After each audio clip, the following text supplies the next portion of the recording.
অসমতকৈও ভয়ংকৰ পৰিস্থিতি হ'ল নেপালত। আমি চিনেমাবিলাকত দেখিছিলোঁ যে পানীয়ে এনেকৈ খেদি আহে, কিন্তু আজি ৰিয়েল দেখিবলৈ পালোঁ যে পানীয়ে মানুহক এনেকৈ খেদি যায় আৰু পানীয়ে এনেকৈ তছনছ কৰি লৈ যায়। সম্পূৰ্ণ মুখৰ আগত সম্পূৰ্ণ এটা মানে পৰিৱেশ এখন টাউনৰ, তাৰ পিছতে ওপৰেদি ধোঁৱাৰ নিচিনাকৈ পানী আহি গোটেই ডুবাই লৈ গুচি যায়। কিয়?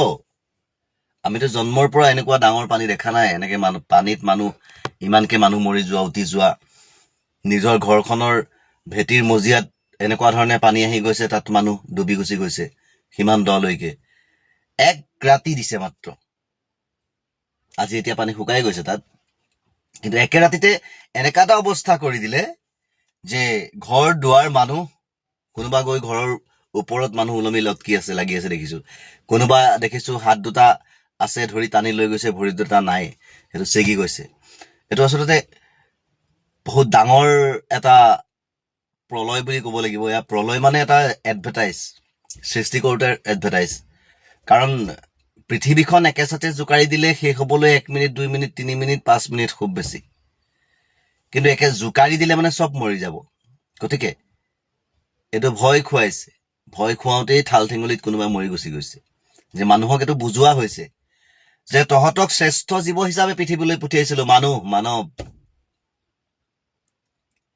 আদমৰ জাত।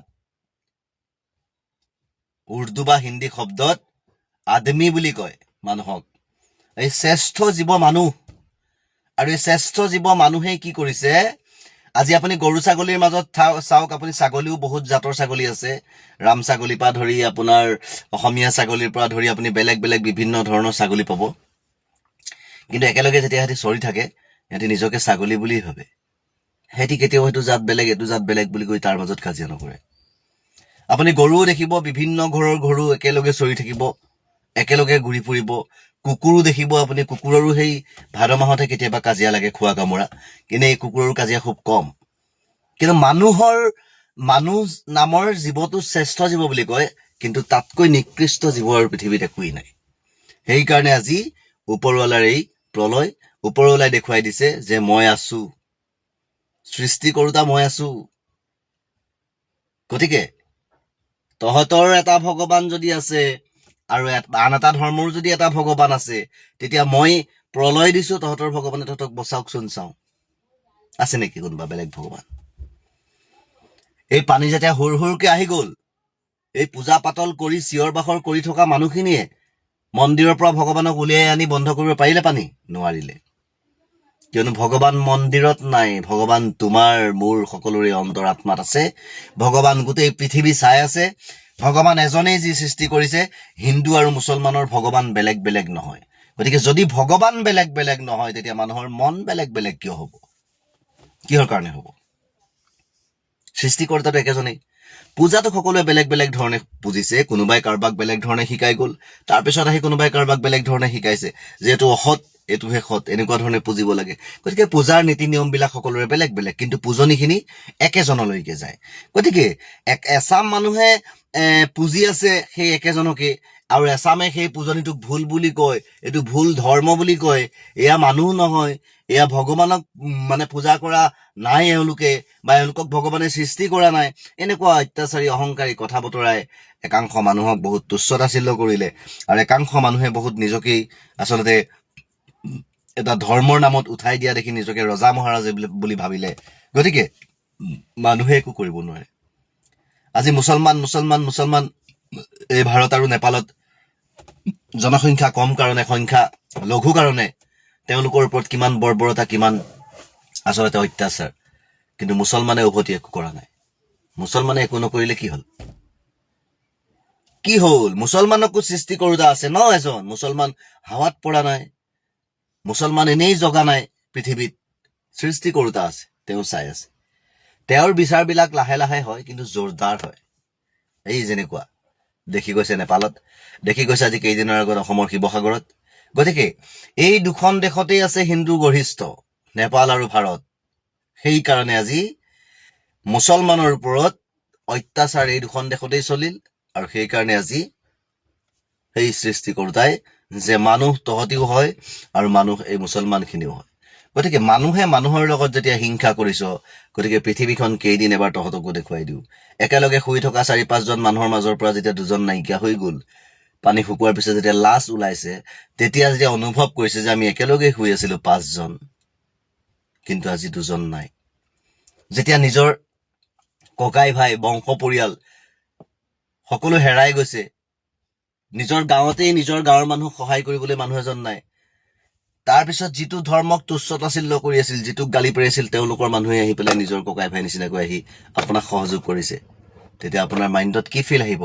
এইটো এটা অনুভৱ কৰিবৰ কাৰণে দিছে ওপৰৱালে এনে পৰিস্থিতি। গতিকে এই অনুভৱটো কিন্তু একাংশ গোৰামী, একাংশ গেৰুৱাই কেতিয়াও নকৰে। আজি চাওক, অসমত বানপানী হ'ল, ইমান ডাঙৰ বান হৈ গ'ল, আজিলৈকে প্ৰধানমন্ত্ৰী ডাঙৰীয়া কিন্তু অসমৰ খবৰ ল'বলৈ নাহিলে। অসমৰ মানুহৰ আচলতে কি হ'ল দুৰ্দশা, একো নুসুধিলে। কিন্তু নেপালত কালি পানী হৈছে, কালিয়ে এলাউন্স হৈ গৈছে যে নেপাললৈ ভাৰতৰ পৰা সাহায্যৰ কাৰণে ৰেডি হৈ আছে। চিন্তা কৰক, চিন্তা কৰি চাওক। ৰজা পাতিলো আমি, আৰু চিন্তা কৰিছে নেপালৰ, আমাৰ চিন্তা নাই। গতিকে আজি কেইদিন হৈছে নেপালত হিন্দু মুছলমানৰ হিংসা হৈ যোৱা? কেইদিন হৈছে? এতিয়া কৰকচোন, চাওঁ। এতিয়া লাগক তাত হিন্দু মুছলমান, চাওঁ কেপাচিটি আছে? নেপালত এতিয়া হিন্দু মুছলমান কৰিবলৈ কেপাচিটি আছে? চব খতম। যিবোৰক লৈ পেলাই ফুটনি মাৰি আছিলে সেইবোৰেই শেষ, একো নাই, একো নাই, তছনছ কৰি লৈ গুচি গ'ল, ধ্বংস কৰি লৈ গুচি গ'ল। গতিকে মানুহখন, পৃথিৱীখন যে সৃষ্টি কৰিছে এই ঈশ্বৰে, এটা পৰুৱালৈকে পৃথিৱীত জীয়াই থকাৰ অধিকাৰ আছে। আৰু মানুহ শ্ৰেষ্ঠ জীৱক আন এটা জীৱই একেই মানুহেই তুচ্ছ-তাচ্ছিল্য কৰিব, একেই মানুহেই ঘৃণা কৰিব, একেই মানুহেই আচলতে অশান্তি এটা দি থাকিব, আৰু সেই সৃষ্টি কৰোঁতে মানি ল'ব। কাৰণ পৃথিৱীখন অকল এটা ধৰ্মৰ মানুহৰ কাৰণে বনোৱা নাই, পৃথিৱীখন এটা চাহী যে অকণমানি, সেই চাহীটো জীয়াই থাকিবৰ কাৰণে বনাইছে। আৰু ঘেণ্টা ইয়াত পৃথিৱীত কাৰ পাৱাৰ আছে? মৰিলে কোনে কি লগত লৈ গৈ আছে? আৰে মৰি গৈছে, জ্বলাই দিছে। এই মাটিক লৈ আমাৰ একাংশ পাগল, এই মাটিৰ কাৰণে কাৰোবাৰ ঘৰ ভাঙি দিছে। কিন্তু আজি পানীয়ে সেই বেলেগৰ ঘৰ, হিংসাত্মক মানুহৰ ঘৰ ভাঙি লৈ গুচি গৈছে। মাটিক লৈ মৰি থাকে, মাটি কোনোবা সুখত অকমান খাই আছে, ঘৰ এডোখৰ বনাই থাকিছে তাত, তাক লৈ পেলাই এয়া চৰকাৰী মাটি, এয়া আমুক মাটি, এয়া তামুক মাটি বুলি কৈ উচ্ছেদ কৰি দিয়া হৈছে। সেই মানুহৰ দিলত কষ্ট পাইছে, ঘৰ দুৱাৰ নাই, অঘৰী হৈ গুচি গৈছে, কিন্তু মাটি। কিন্তু মৰি যোৱাৰ পিছত যেতিয়া পুৰি পেলাই, এই ছাইকণো আমি মাটিত মানে ৰাখিবলৈ অধিকাৰ নাই, তাকো নি আমি পানীত গৈ উটুৱাই দিব লাগে। ইমানেই আমাৰ মাটিত অধিকাৰ, আৰু আমি মাটি মাটি মাটি কৈ মৰি মানুহৰ মাজতে আমি হিংসা কৰি আছো। গতিকে আমি মানুহ, আমি শ্ৰেষ্ঠ মানুহ, আমাৰ মগজুত কিন্তু মাল নাই। গৰু ছাগলীতকৈও আমাৰ মগজু কম, আমি অধম, কিয়নো আমি নিজৰ মাজতেই হিংসা কৰো। আমাৰ হিন্দু ধৰ্মটোৰ মাজত চাবলৈ যাওকচোন, আপুনি নিজেই চাওক, হিন্দু ধৰ্মটোৰ মাজতো কিমান গাল জাত আছে। হিন্দু ধৰ্মটোৰ মাজতো এজন হিন্দু ল'ৰা এজনী হিন্দু ছোৱালী লৈ আহিলে তাতো জাত পাত বিচাৰ কৰে। এই হিন্দু হলেও তেওঁ যদি জাত সৰু হয় ঘৰৰ পৰা উলিয়াই দিয়ে, অঘৰী বনবাস খাটিব লাগে ক'ৰবাত। গতিকে এনেকুৱা থাৰ্ড ক্লাছ মানুহ থাকে নেকি পৃথিৱীত? আৰু এনেকুৱা থাৰ্ড ক্লাছ মানে ধৰ্ম কোনে আচলতে এইটো সৃষ্টি কৰিছিলে? মানুহে মানুহক ঘৃণা কৰা ধৰ্মটো কোনে সৃষ্টি কৰিছিলে? ভগৱান ৰামকৃষ্ণইতো এনেকুৱা ধৰ্ম সৃষ্টি কৰা নাই। এই অমানুহ কিছুমান গেলা মনৰ আচলতে গৰু গাহৰি একেলগে বহি খোৱা একাংশ হিন্দুত্ববাদ নেতাৰ এইবিলাক মনোভাৱ, এনেকুৱা ধৰণৰ কথা বতৰা, আৰু নিজৰ মাজতে নিজকে ঘৃণা কৰা, এনেকুৱা একাংশ কিন্তু দেখিছো। গতিকে আমাৰ মানুহৰ বিবেক সিমানখিনি হ'বই, এইটো সিমানখিনি বিবেকেই হ'ব যেতিয়া নাগালেণ্ডত এটা কুকুৰৰ দাম 7,000-8,000 টকাত বিক্ৰী হয়, আৰু আমাৰ ইয়াত 1250 টকাত জানো মানুহ বিক্ৰী হৈ নাযায়? গতিকে কিমান বিবেক থাকিলে মানুহ কুকুৰতকৈ অধম হ'ব? গতিকে সিমানখিনি কথা বতৰা, বেলেগ একো নাই। কিন্তু দেশখন এই সৃষ্টি কৰোঁতাই নবচালে ৰজাই কেতিয়াও দেশ বচাব নোৱাৰে। যিমান ডাঙৰ ডাঙৰ অট্টালিকা বনাওক, কাম নাই, অকমান বৰষুণ বা অকমান বতাহে শেষ কৰি লৈ যাব পাৰে, ভূমিকম্পটো দূৰৰ কথা। গতিকে বহুত ডাঙৰ কথা কৈ লাভ নাই, যিমানৰ মানুহ সিমানত থকাটো ভাল।